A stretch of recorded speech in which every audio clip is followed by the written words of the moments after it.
Tout le monde se souvient de ce jour historique où le plus gros télescope spatial de tous les temps est parti en direction du point Lagrange L2 le 25 décembre 2021. Bien évidemment, je veux parler de James Webb, un monstre de technologie de 6,50 m de diamètre avec une surface collectrice de 21 m² et une focale de 131 mètres. Faut admettre que ces chiffres sont quand même assez incroyables. Les premières images qui avaient été publiées en juin 2022 nous avaient d'ailleurs prouvé la puissance de cet engin, hors norme ressemblant plus à un bateau qu'à un télescope. Cet épisode ne va pas concerner James Webb, mais un autre instrument qui devrait techniquement être bien supérieur à lui. Oui, vous avez bien entendu. Bon, après je parle surtout de supériorité d'ingéniosité, parce que si le projet arrive à son terme, il sera par la suite extrêmement difficile de faire mieux, voire impossible. Voici le projet de télescope spatial le plus fou jamais pensé par la NASA, LUVOIR. Ça veut dire Large Ultraviolet Optical Infrared Surveyor. Ouais, j'ai une prononciation anglaise tellement à la ramasse que je préfère demander à la madame de Google de le faire.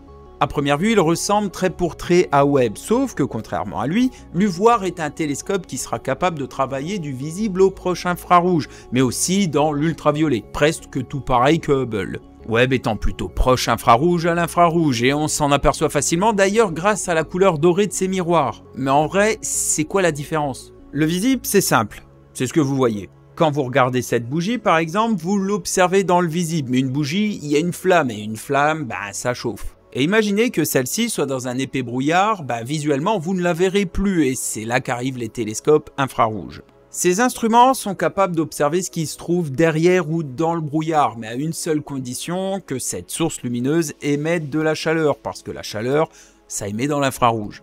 Pour voir notre bougie de tout à l'heure à travers le brouillard, il faudra donc utiliser un instrument infrarouge, car la flamme de cette bougie émet de la chaleur.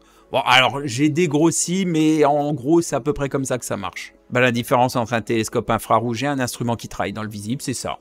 Et si maintenant vous regardez par exemple ces deux images, vous allez constater une différence, alors qu'en fait il s'agit du même objet, mais l'une dans le visible et l'autre dans l'infrarouge.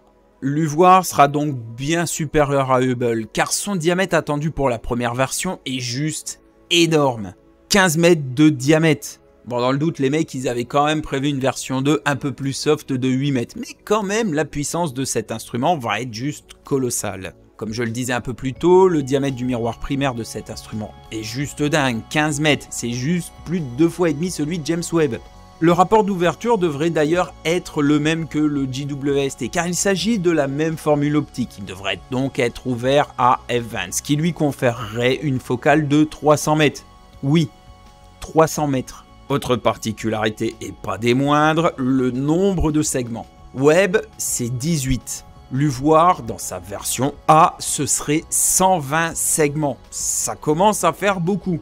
Ce monstre pèserait plus de 30 tonnes et serait capable de résoudre Pluton sans aucun souci depuis le point Lagrange L2. Sauf que budgétairement, ça commence à être compliqué.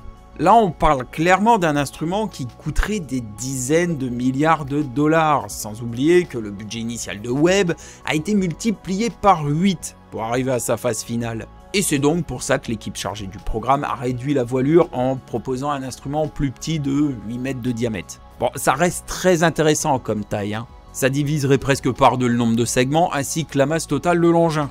Alors c'est bien beau tout ça, mais à quoi va servir ce joujou? Premièrement, l'étude de la période de rayonisation de notre univers, une période lointaine qui s'étend de 400 millions à 1 milliard d'années après le Big Bang. Vu son diamètre, on pourra alors frôler la période juste après l'âge sombre de notre univers pour comprendre, ou du moins essayer de rechercher des traces de cette partie de l'histoire encore très peu connue.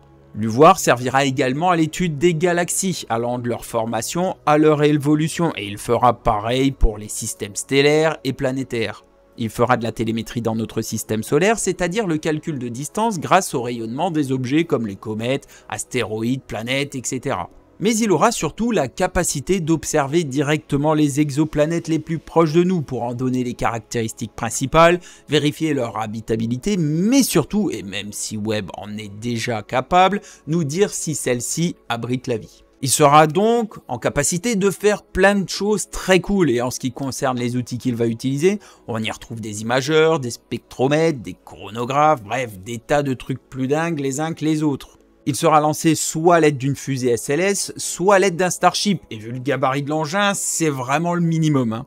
Tout en sachant que, comme Webb, il devrait être replié sur lui-même le jour de son décollage. Ce qui est assez sympa à savoir aussi, c'est que ce sera un instrument réparable grâce à des astronautes qui pourront, une fois sur place, remettre en état des pièces d'usure ou refaire le plein d'ergols pour les manœuvres. Un peu comme Hubble à ses débuts, et en même temps, ils avaient juste fait la boulette d'envoyer un instrument à stigmate. Ça aurait été très bête de ne pas aller le remettre en état. Bon, par contre, je tiens à être clair là-dessus, c'est pas pour tout de suite, mais plutôt aux alentours de 2035 voire 2040. Mais en attendant, on peut toujours espérer que la version A soit finalement retenue, et cela sans compter qu'un autre monstre astronomique est en train de sortir de Terre. Mais ça, c'est une autre histoire sur laquelle je reviendrai très bientôt. Voilà, merci à tous d'avoir regardé cette vidéo, n'oubliez pas de liker, vous abonner, et on se retrouve très bientôt pour un prochain épisode. Allez, hop là les gens, et à la prochaine.